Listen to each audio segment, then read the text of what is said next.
I see a going live in 000. Hopefully I'll start. Really? Because mine is, even on my page, it says 049. And then in the live producer, it says, well, it looks like we may have started because I've got a little bit red button. This is the way it always starts, people. If you're seeing us live, this is the way it always begins. If you want to comment and tell us that you can see us, that's great. I can't guarantee I'll see it. I'm looking at my face and I can't, well, I can show you this. That's what I'm seeing. Me just stuck. And tell us that you can see us. Now you can hear me. So we must be live. Was that one of your computers there? That was my phone. I was getting ready to share the feed. Oh, okay. So that wasn't coming from Facebook. It was coming from your Facebook, yeah. Okay. Let's see. I don't see. Well, we might not have anybody watching, but I don't see anybody mentioning that it's live, that they see it.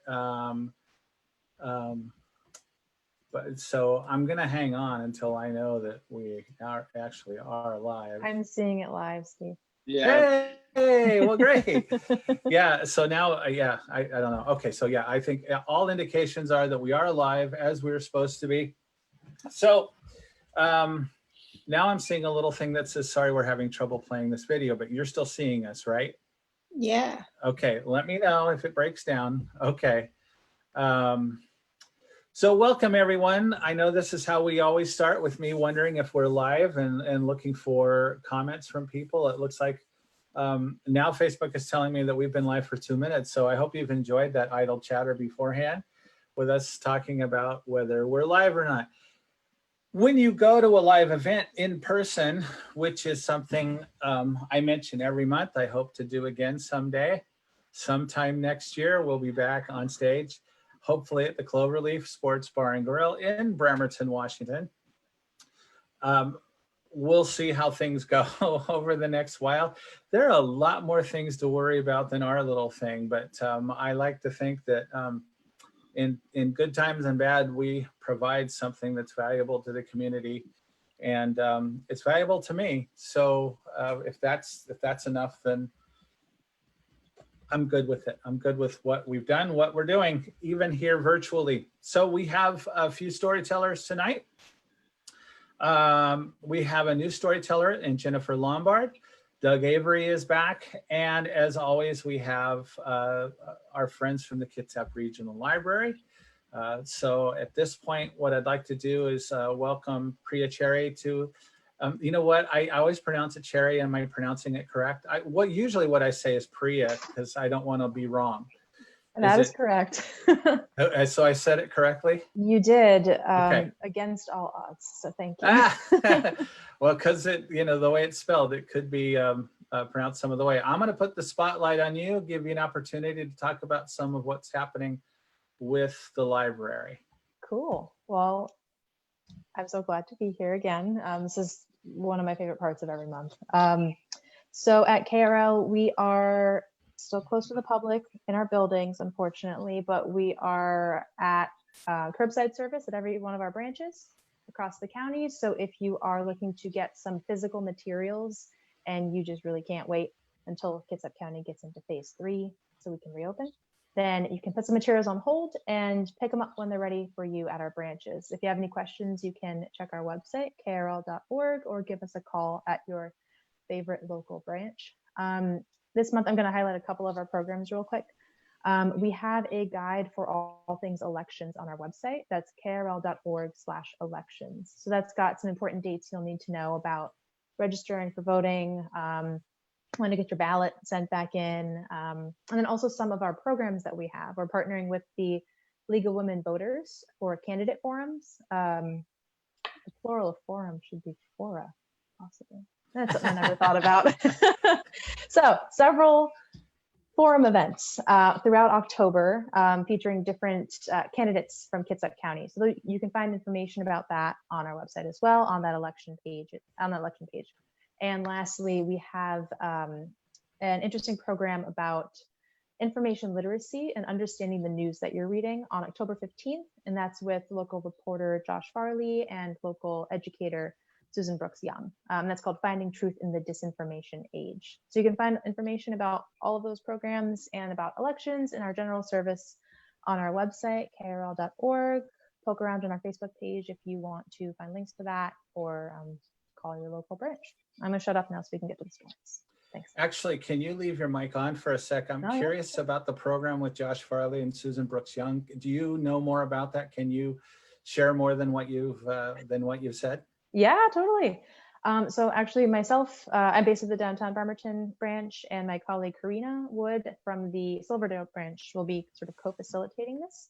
It'll be a joint presentation from Josh Farley, including some like real experiences he's had in researching and reporting on local news stories. And then from a local media educator, Susan Brooks Young, who has come up with really interesting curricula for students from middle school upward, about how to decipher the news that you're reading based on, like, can you understand statistics that are coming through and how different outlets might be warping them to put forth biased perspectives, that type of thing. So they'll both be sharing stories and some real hard like toolkit things you can keep in your pocket, so that once you're reading news, especially in this really tricky election season, you can be a little bit more prepared to understand if the news you're reading is factual, if it's well reported, if it's reputable, or if it's something that's just honestly opinion or meant to smear some of the people that you'll be reading about in the election nowadays. So it'll be really interesting programs over Zoom, as everything is nowadays. But there's a link to that program on our website on the elections page, as well as in our Inspire Light pamphlet, which you might be getting in your curbside books if you're picking things up. We're sticking it in there.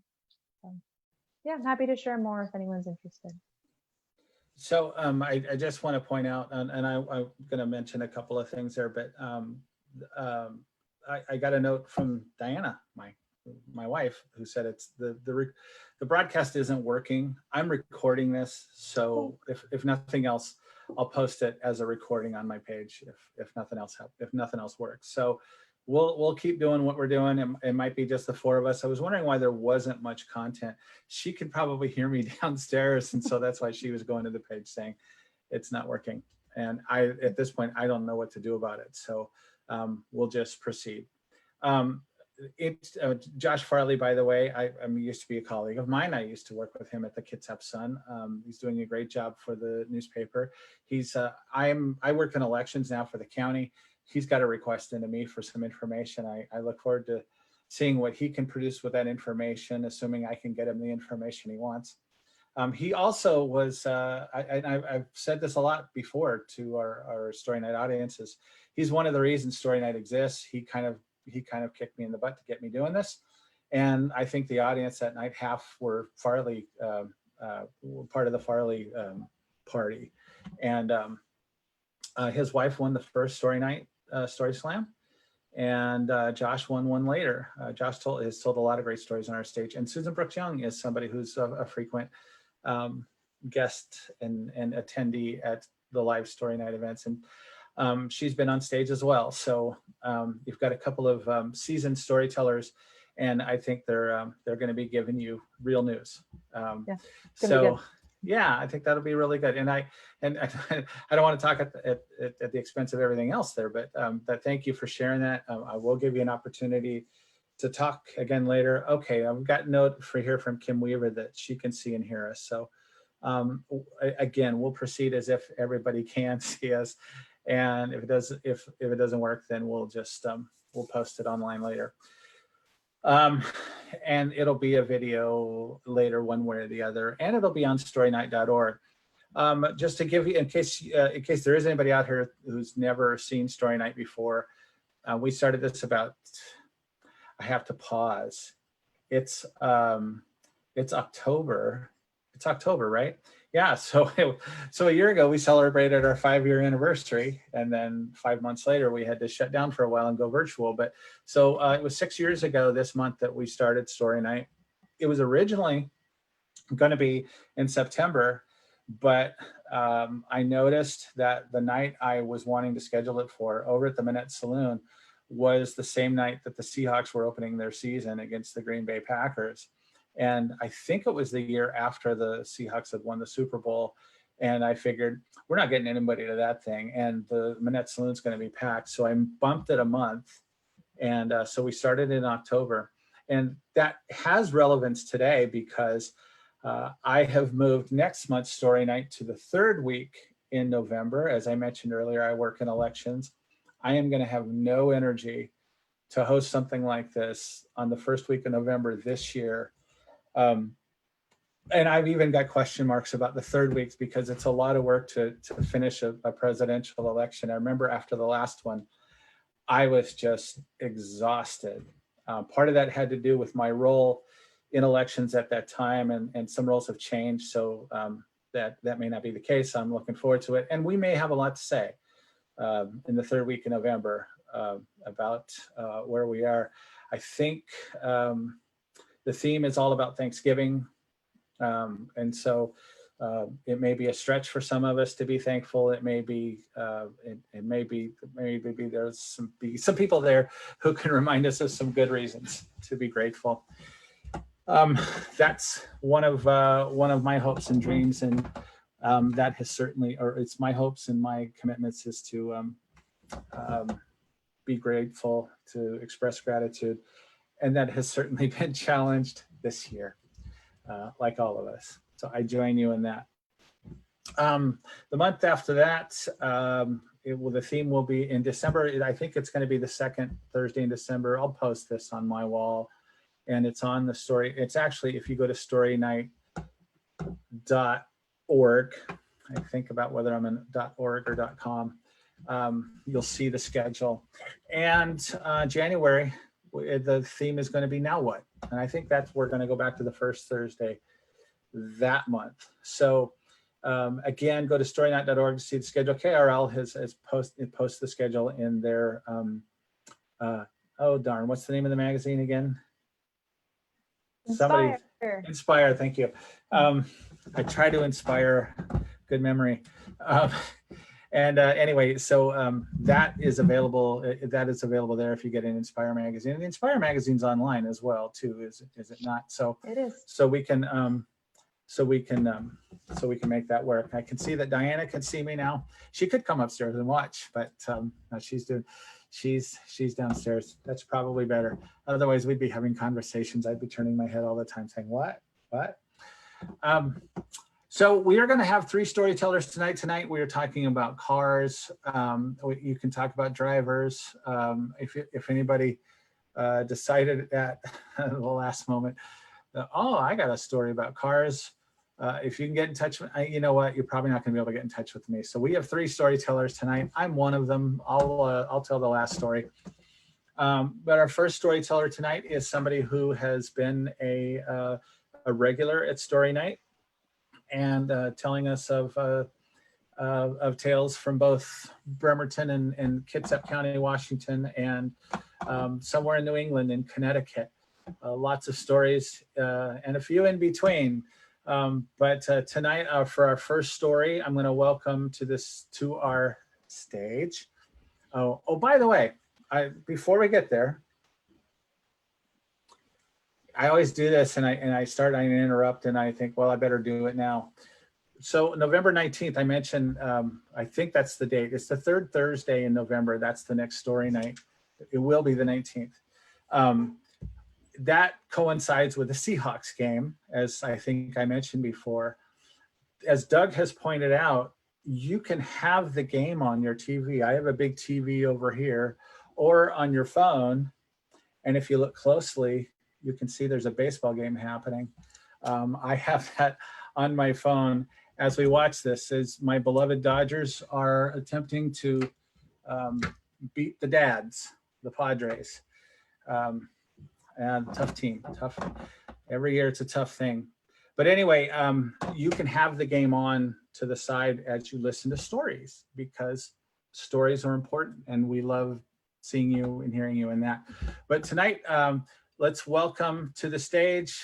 Let me put him on spotlight. Please welcome Doug Avery. Hey, Steve. Hey, everybody. So as Steve mentioned, the theme is cars, and I probably have quite a bit of stories about cars. I originally was going to tell a story about my first car, which I called a demon car. It was the first car I ever owned, and I was in too many accidents to list on one hand. So the last one totaled it. But I actually want to tell a story about being in a car tonight, because just a couple short months ago, I decided to take a solo cross-country trip from Washington to Connecticut. I love being behind the wheel of a car. I love driving. It's one of my favorite feelings in the world, especially if I'm having a rough day. Nothing is better than getting in my car, throwing some tunes on, and just going for a drive. I've discovered many roads around South Kitsap since I moved out here, just by doing little things like that. Since the pandemic hit, and we've all been quarantined and stuff, I will admit it hasn't been super easy on me. I had a pretty rough go of it, particularly mentally. Work was really starting to weigh on me. I'm an essential worker. I haven't really stopped working since it hit.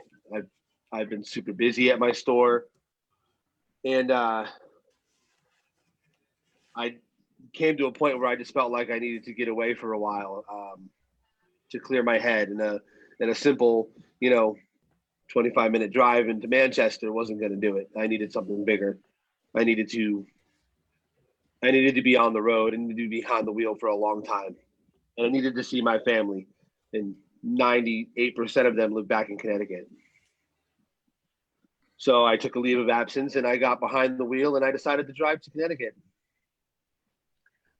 It was one of the most interesting trips I've ever had, and I did it all alone. Nobody else in the car with me. It started out pretty woefully. I was in such a hurry to get out of Washington that I got pulled over just outside of Spokane for doing 103 miles an hour. That's a thing that happened. I think I got pretty lucky. I got off with a ticket, obviously, but he could have got me for more than that for going that fast. I thought about turning around right there and there, going, nope, that's an ominous sign. Turn around, just go back. But I decided to keep on trucking, and I didn't pull over until I was somewhere in Idaho, in some backwater town I can't even remember the name of. Desperate for sleep and looking for a hotel, and the only hotel I could find was straight out of a Stephen King novel. I walked into the lobby. The lobby was open but closed. There was no clerk there. There was a restaurant and a bar, but there were seats, but there was nobody there. It was eerie. It was quiet. I followed a hallway down until I moved from the hotel to an apartment complex, all within the same building. So I thought right then and there, like, okay, this is maybe turn back around. You're not too far away. But I decided to push on through, and a lot of really cool things started to happen. I went into Montana, which is a terribly long drive, and not much to look at. But I made it into Montana, and I briefly touched on this at the last story night. But I found out that I was in the middle of a storm, and I pulled off to ride out the storm at a rest stop. And I pulled off to ride out the storm so I wouldn't get caught in it. And for about 2.5 hours, I was at this rest stop talking to this really nice old gentleman about Montana and about his time as a teacher in the state of Washington. And it was actually just pretty cool to me to run into somebody like that. He regaled me with stories of his students and how he taught them, you know, not just mathematics, but how to, you know, balance life and school, and, you know, and how math is something more than just, you know, 2 + 2 = 4. And it brought me back to a time when my 8th grade math teacher taught me almost the same thing. It was a really cool experience. And when I left, I found out that I was actually ahead of the storm. And if I had just kept on going, I would have missed the whole thing. But I also would have missed talking to that. I also would have missed talking to that man at the rest stop. And it gave me fuel to keep on going in a time where I really needed to find a way to keep on going. I listened to music the whole way. I had a playlist. I was ready. I was like 85 hours worth of music on my phone. Couldn't listen to it though because I barely had a signal for most of the trip. So it forced me to bring out my old custom CDs that I burnt for myself, you know, back as a young adult or teenager in high school, and really allowed me to go on a nostalgic trip as I was making my way back home. I finally made it back home, and I instantly felt a relief of pressure from all the stress that I had been dealing with. I was tired and I was exhausted from the drive, but I was home. I could see my family. I had 3 days to clear my head. And it was exactly what I needed. I spent about a week and a half, almost 2 weeks home with family, driving around my old roads that I used to drive around when I was a kid. It's funny how they felt familiar but different at the same time. Like I knew where I was going, and yet it was still different. I took in things like how the roads look different from Washington to Connecticut. Like I could see an actual difference in the asphalt and the pavement. And, you know, all of a sudden my eyes were open to all these things that I don't open to before.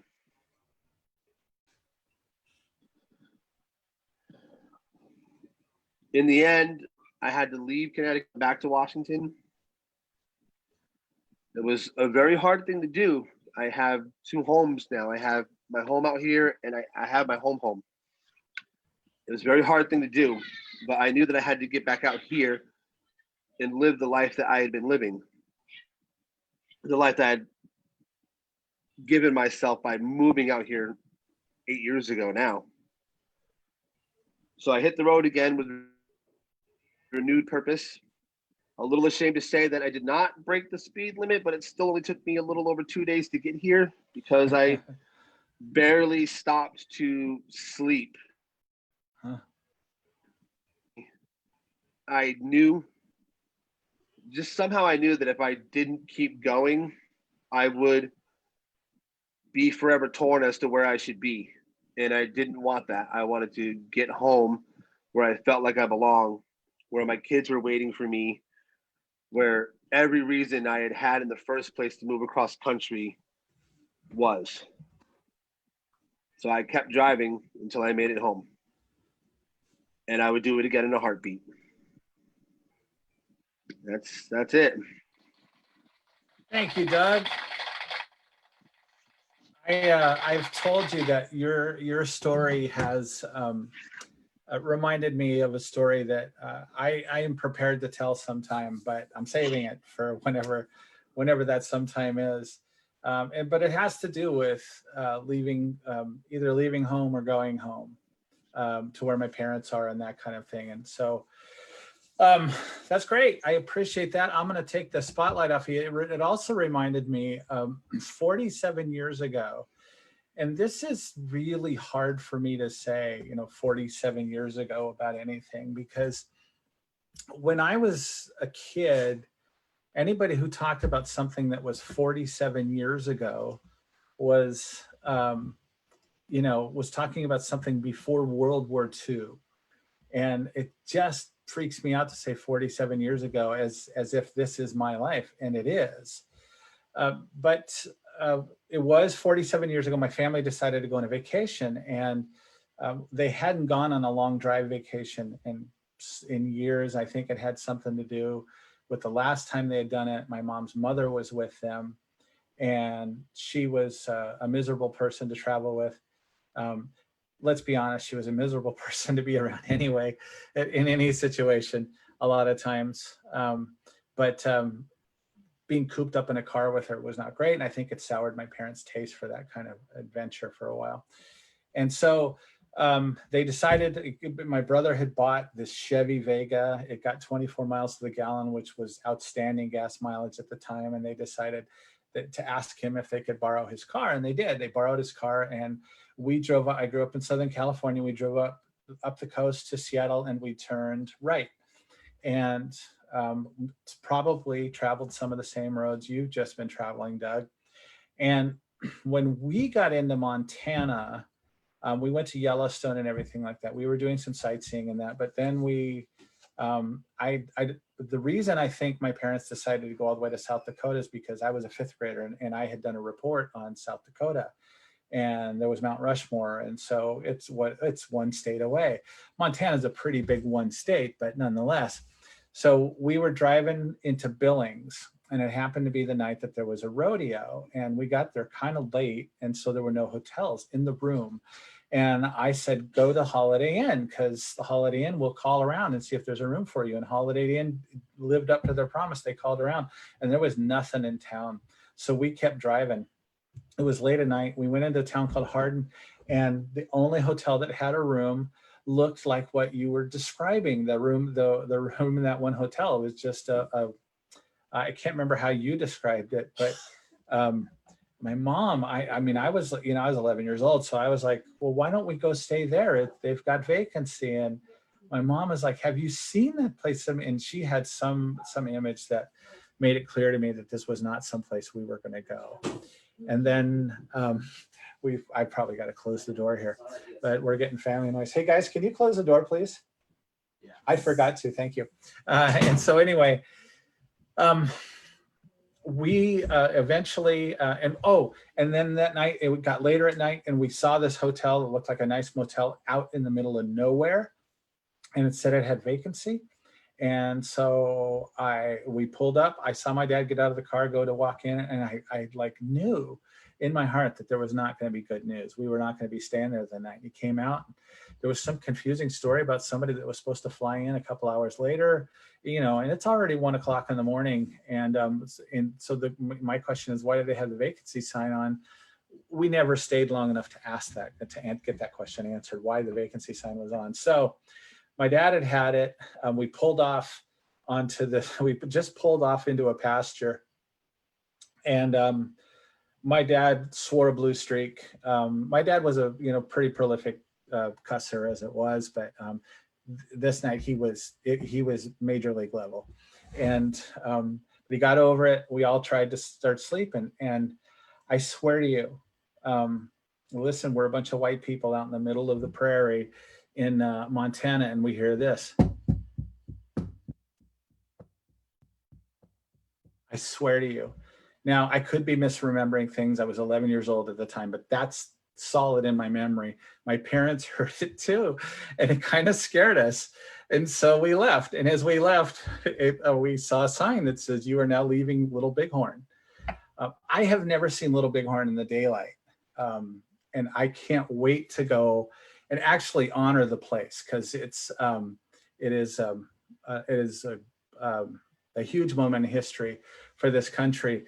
But it scared the heck out of me that night. Fortunately, I was able to lie down in the back seat of the Chevy Vega and go to sleep. And when I woke up in the morning, we were parked next to this most beautiful wheat field, and there were meadowlarks singing, which is something you don't hear in Los Angeles. And it was just a gorgeous sight. And even more gorgeous was just down we got to Rapid City, and there were motels that were open, motels with swimming pools. We could sleep for a little bit, go see Mount Rushmore and all of that. But I've been along that road. I've been I've been in that neighborhood, and it's got a special place of significance for me too. So that's not even my story. I've just taken up a bunch of time telling something that isn't actually one of tonight's story, but someday I'll form it as one. All right, so Jennifer, I'm going to ask you to unmute yourself, and I am going to put the spotlight on you. Everybody, please welcome Jennifer Lombard.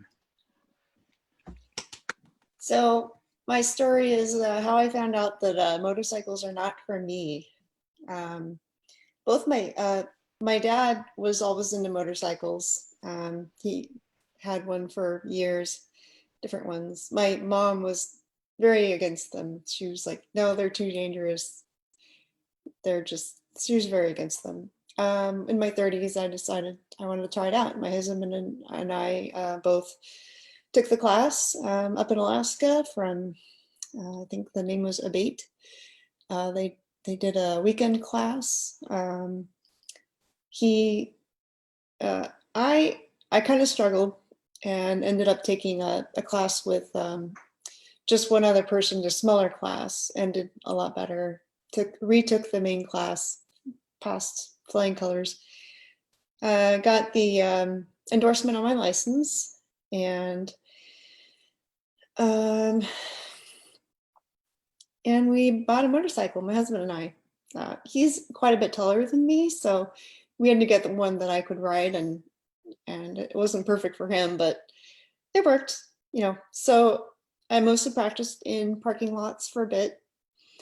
And then the day came and I decided to try and do my first real ride, not in a parking lot.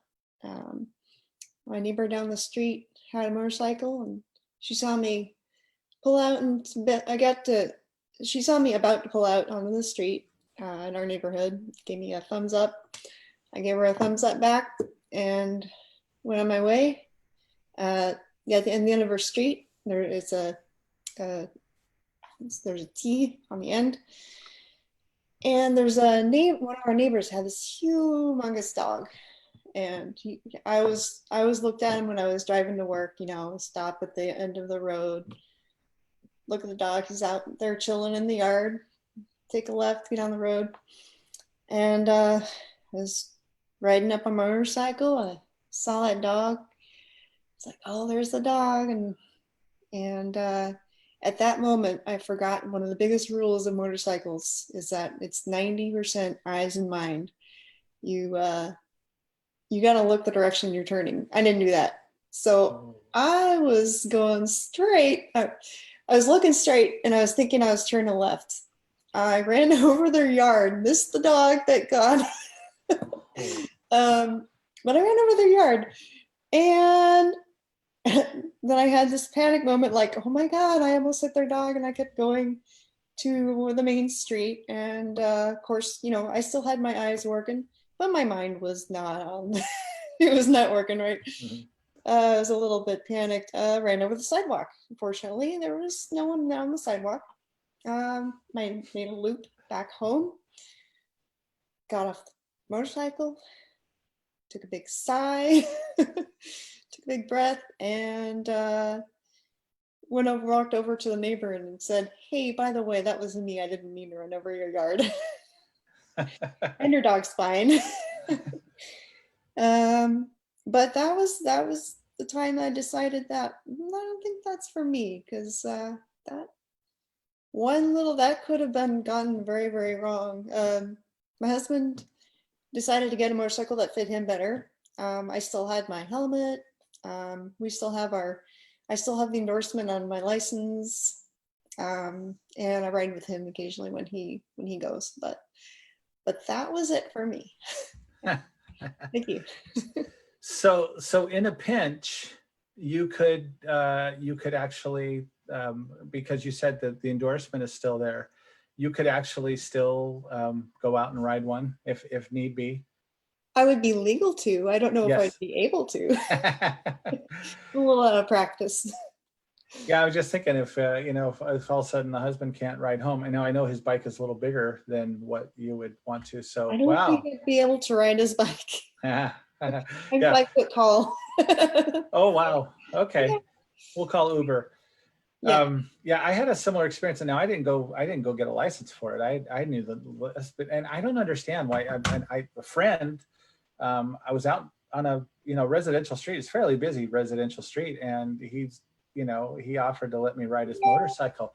I don't know why people do that. I don't know why somebody would say, "Hey, do you want to ride this?" Like, I had no idea how to do it, and I don't know why I said, "Okay, yeah, I want to do this. What do you do?" And he teaches me these lessons, and there's a lot of muscle memory that goes into driving. And I remember when I got my driver's license, I was driving with instructors, and there were other students in the car, and there was an instructor that had a brake pedal, in case I went off somewhere.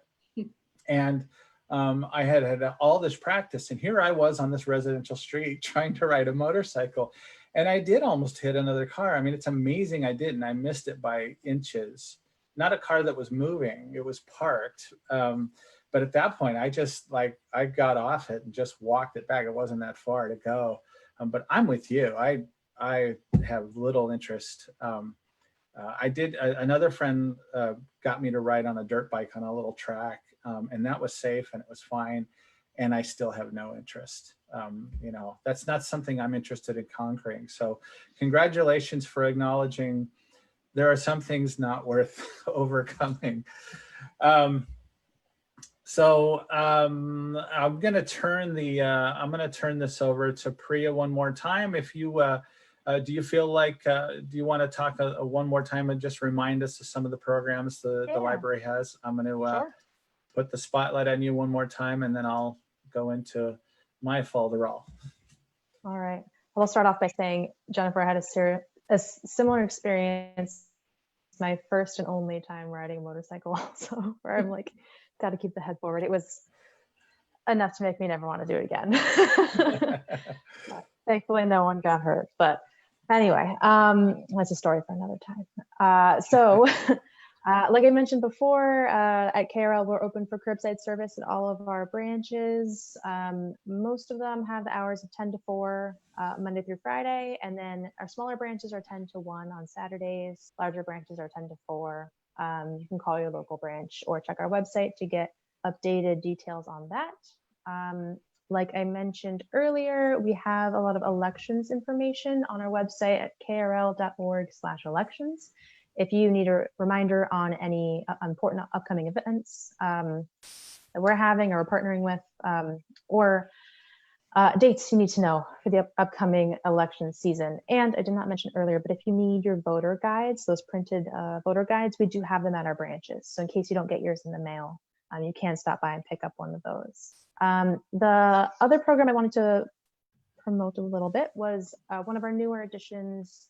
It's called the Anti-Racism Learning Circle. I've introduced it, I think, in a couple of our prior story nights, but it's a small discussion group based on different topics and issues around racism and anti-racism, and just a way to connect with your community and have conversations about tough topics that we would originally love to have in person together at our branches or out in the community. So this upcoming session is on Thursday, October 8th, and our topic is going to be policing. I know people have a lot of thoughts on that. We will have 2 guests from the Bremerton Police Department to provide, a local perspective, and we hope that this will just be a really a rich and encouraging and understanding conversation. So that is on this coming Thursday. Our information is on our Facebook event. You can go to our Facebook page and find that. It's on our website if you search Anti-Racism Learning Circle, or you can call your local branch and we'll point you toward that. But yeah, if you have any questions, you know where to find us. I think that's it for now. Thanks, Steve. Thank you, Priya. We are, again, I'll say it, I've said it a million times, we are lucky to have the partnership with the Kitsap Regional Library. We wouldn't be where we are if it weren't for them. And the programs are fantastic. I just got to go through Leadership Kitsap, and the library was, one of our days was, a big part of that day was folks from the library coming and sharing programs and having conversations with us. It was a lot of fun. And this, again, reference a time when we were gathering. It was one of the last times, but Anyway, thank you, Priya. Thank you for, and please, pass along my thanks to everyone at the library for the support, and now and in the future. So I'm gonna go ahead and tell my story here, and I'm gonna say I've known what the story was gonna be for quite some time, and I really, there's so many different angles I could take with it, but I'm just gonna say that our theme tonight was cars, and when in May, and so I graduated from college in December, and in May I got called to interview for a job I had been really eager to get. And the woman called and said, can you come visit with us and interview with us? And I had to say no. And it hurt. And it was particularly well timed, or particularly interestingly timed, this invitation. When I was in college, I drove a 1969 Ford Falcon. And it was fine. It was, I didn't love it. I didn't love it as much as some of my friends loved this thing, but it wasn't always in operating well. The engine would break down, and I was not mechanically inclined. And so I will tell you that it spent a couple of semesters just buried under snow, while I would just walk everywhere. And even on dates, it just, the car wasn't working. When we first got it, the AC worked, and that broke down pretty quick. And then not long after that, the heat stopped working. So really, it was only worth driving in good weather. And one semester I drove home. It was December, and it wasn't a bad drive home until we got close. Actually, it was in California. I went to school in Utah, and in California is where we hit the worst weather. But at any rate, so one of the things, one of the perks of graduating is, eventually you're going to be able to get a good car. And when I had first started college, I had gone to this apartment where there was this guy that was in college, and he had just bought a Datsun, not a Nissan, a Datsun 260Z. It's a sports car, and I think they've started making the Z again. It's Nissan now, but anyway, I remember a woman telling him, "Oh, the women here will love you for your car," and I was kind of jealous of that, because women would just have to love me for me. They would love me in spite of my car, if they did at all. And I was so I was a little bummed by that. I was a little jealous, and the car got me where I needed to go most times. And like I said, most people didn't hate it. It was clean. It was kind of cool in its retro way. When my last semester of college, what I thought was my last semester of college, I was a journalism major, and we got a visit from Lee Roderick. And Lee was, at the time, he was president of the National Press Club in Washington, D.C. And he invited me to lunch, and he said, "Are you interested in interning with us?" And I had interned in Washington once before for a senator, and I loved the place. And I was, thinking this would be great to go back to DC. I had no thought that was even a possibility before that. And so I talked it over with my parents, and we decided that, yeah, we could do that. So that became my last semester of college. And my goal when I went, I had a goal and a backup plan. The goal was to get a job in Washington, D.C. or somewhere on the East Coast. The backup plan was, if that doesn't work, I'll go home to my parents in Southern California, in Los Angeles, and get a job somewhere on the West Coast. East Coast, West Coast, I was going to land work somewhere. Well, this is what happened. I didn't get a job in D.C. And in the middle of that last semester, my parents sold their house in Southern California and moved to Utah.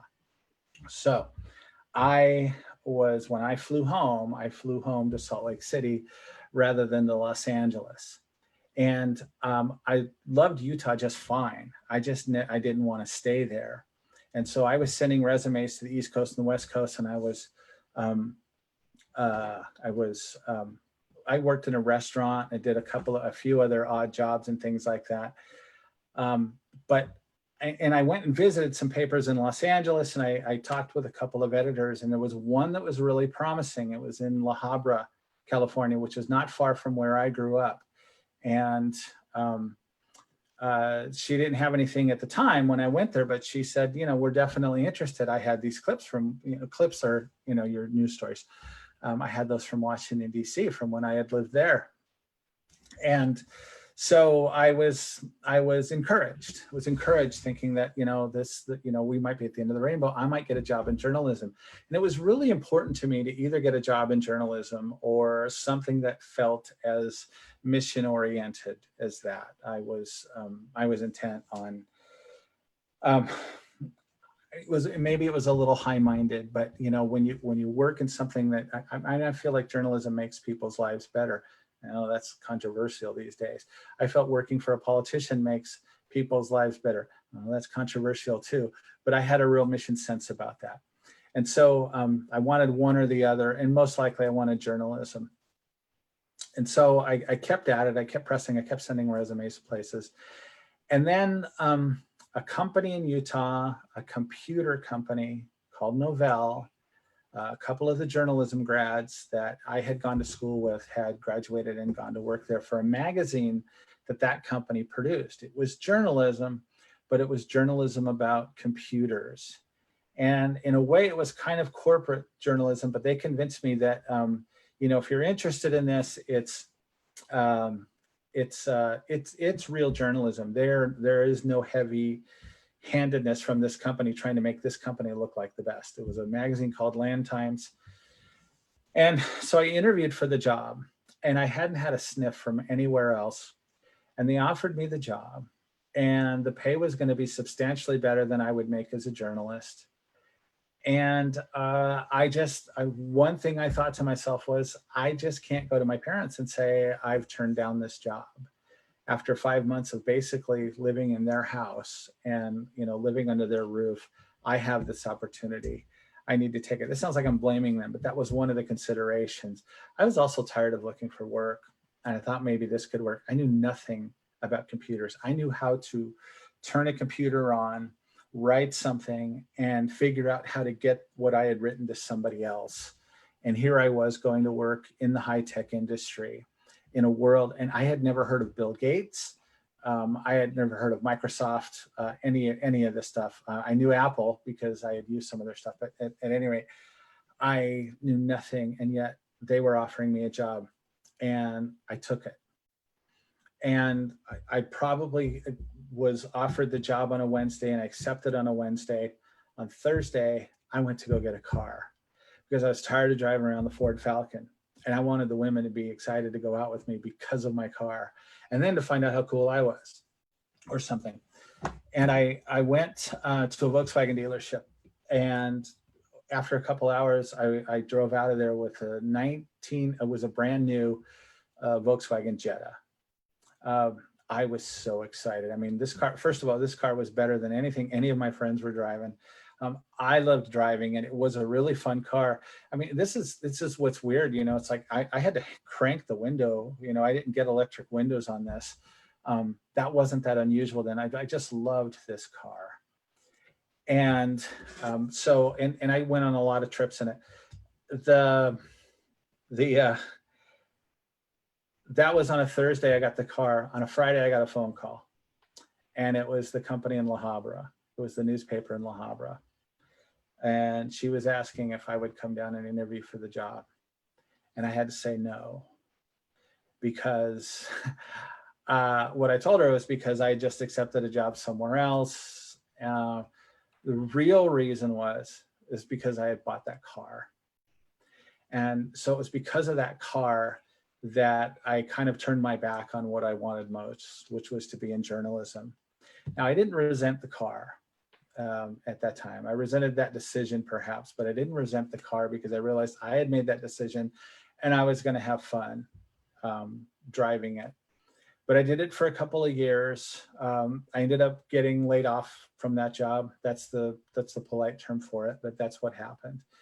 And after 21 months or whatever, and I started trying to get into journalism again and didn't succeed the first time. And it took me 8 more years before I would get back to journalism. And I can't say this for sure. I can't say that if I would have gone to La Habra and interviewed that I would have been offered the job. All I know is that I didn't give myself that opportunity. So one of the reasons it took me 10 years after college to get into the field that I loved, and I enjoyed a nice career in that for 16 years. But one of the reasons it took so long was simply because I got myself in debt for a car. And that's my story tonight. Oh, I should say that 2 years later, I knew nothing about credit. I knew nothing about credit scores or anything like that. I let him take it back. I let him repo it, because once I lost that job, I just knew I wasn't going to be able to keep making payments. I didn't get good work for quite a while after that, and I went back to driving the Falcon because my parents had never sold it, and got another. For most of the years since then, I've been buying cars that will work and not cars that I love. And that actually changed a couple of years ago. We were able to buy something I was really excited to drive. It got great gas mileage for one thing. And then we moved closer to my job, so I don't even drive it anymore. But anyway, that's my story for tonight. I want to thank, once again, I want to thank Doug and Priya and Jennifer for sharing your stories tonight. This is kind of a short one tonight. I want to thank anyone who has joined us. And as I said before, we will be back. We'll be back on November 19th. It's going to be quite a while. There are a few things going on. By the way, I want to give a plug for elections. I don't need to tell anybody to get out the vote, but because if anybody's not energized by this election, they're not energized by any elections. So I don't have to encourage anyone to vote. But I will tell you that as I say, I work for the Kitsap County elections. The pamphlets went into the mail today. If you're eager, go to the library and get yours. I was really happy because we order extras so that we can share them with the library. And when they were closed down, I don't think we gave you any in the primary, but this year we figured out for this election, we figured out a way to do it, which is great because there are cases where people don't get them. So I'll be happy to tell them that they can go to the library. The pamphlets went in the mail today, though, and we asked them to be mailed to every residence and PO box in the county. And the state will be sending out pamphlets at the same time, and theirs is actually. If you're curious, we have 3 races and we have 2 ballot measures in our pamphlet. There's in Central Kitsap and in South Kitsap, there are fire measures. There is a public utility district race that is unopposed, and there are 2 county commissioner races where there are 2 candidates in each of those. So you can read their statements in there, and also you'll get information about where ballot drop boxes are. I encourage you, sorry I'm taking all this time to talk about my day job, but I think it's kind of important. We encourage you to use drop boxes, and the mail's great. If you're gonna mail your ballot back to us, do it a week ahead of the election. That's what the Postal Service is recommending. We usually say send it in the Friday before, but we're gonna agree with the post office and say send it in a whole week before. And that way, your chances are quite high that it will be postmarked on time. It doesn't have to get to us. If you mail it, it doesn't have to get to us by election day. It has to be postmarked by election day. But if you wait until Friday, if you go after hours, there's nobody there on Saturday and Sunday, and sometimes they don't postmark on a Monday. I don't know. It's different than the way it used to be. They're going through their funding issues as well. So that's the issue. So we have 23 drop boxes in the county. If you go to a Kitsap County elections, just Google Kitsap County elections.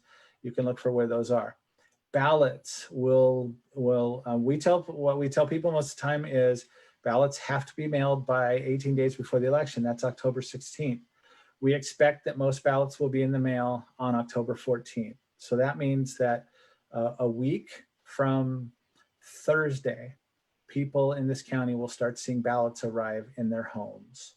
So, or their PO boxes. If you don't have your ballot by the 23rd, call us, contact us. We have a form on our page where you can ask questions. It's an online service request form. You can use that. Make sure to get in touch with us. I know you want to vote. I know probably anybody listening to this, whether it's live or it's some recording later, if you're the kind of person that listens to something like Story Night, chances are you probably want to vote. And so we want to help you do that. I can't think of other questions here, but we do have some votes. We will have 3 vote centers. Like if you don't get your ballot, or if all of a sudden you realize you haven't registered, you need to change your address, whatever, we will have 3 vote centers. One of them's at our administration building in Port Orchard. One of them's in Paulsbo at the Paulsbo Fire Station. And there's one at the Marvin Williams Center in Bremerton, which is over by the fire station on Park Avenue. In case you haven't seen the Marvin Williams Center, it's pretty big. You can't miss it if you go over there. And there you can go and if you haven't registered to vote, you can register there. If you need to change your address, you can do that and get a ballot for where you actually live. Or if you just want to vote in person, which some people want to do, please wear a mask and practice social distancing if you come. And no electioneering. You can't wear campaign garb when you go to a vote center. You can't, that's against state law. So at any rate, that's I guess that's my spiel for elections. You're always free to call us and ask questions. We've got some of the best people in the world on the phone and answering emails, and they really want to help. I'm really, in the 5 years I've been there, I've been so impressed with how committed everyone is to serving the voters of Kitsap County. So with that spiel out of the way, that was not a Story Night typical thing. But hey, I got the microphone and I set it up. So does anybody else have anything to add? I see shaking heads and quiet and nobody's necessarily unmuting themselves. So with that, I think we'll end this. Thank you. I look forward to hearing your story, and go Dodgers.